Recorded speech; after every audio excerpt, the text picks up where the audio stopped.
So the need has increased a lot over the past year, and when you think about it, inflation has really impacted all of us at home.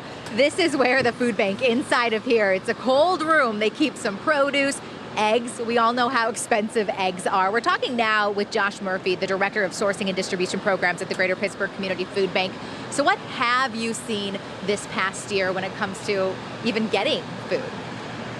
Well, our ability to access food has been definitely stabilizing since the pandemic times of really limited supply chain access, things being stuck on cargo ships overseas. That sort of thing has gone by the wayside, but inflation has definitely made food harder to access at an affordable price point.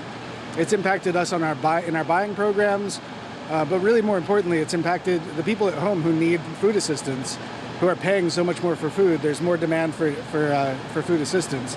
This has actually been one of our largest years in our history for food distribution because of the demand for people coming out.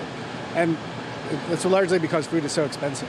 I was going to say, I feel like a lot of people thought during the pandemic we saw a huge need, and it's hard to think that now we're more out of it and that need has grown. How far can a dollar go? Now a dollar gets 3 meals, is that correct?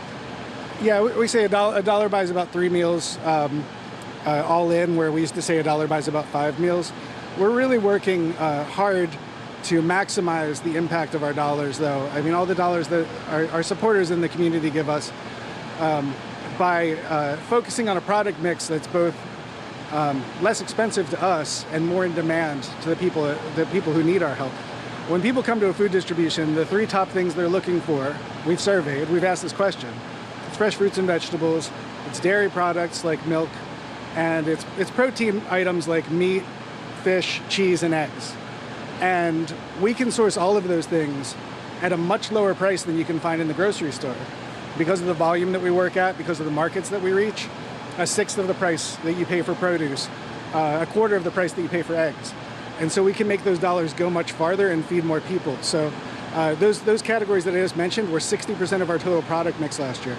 When I came here, we moved about 2.5 million pounds of produce a year. Last year, we moved 12.4 million pounds of produce. So it's more in demand, it's more accessible, and it's healthy. So the need is there, and you guys are working very hard.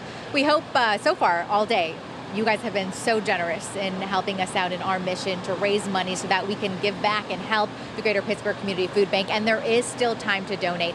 There are 2 ways you can donate. One of those is to go online. That is to pittsburghfoodbank.org/4hunger. That's the number 4hunger. Or you can take out your phone and text 4hunger to 50155. So thank you so much to everyone who donated so far. And we are still hoping to raise more money here. And all of that is thanks to you. Back to you. There's still time. It's just amazing to think of all the great minds there that are working, who are working so hard to really help our neighbors. All right, Kristen, thanks so much.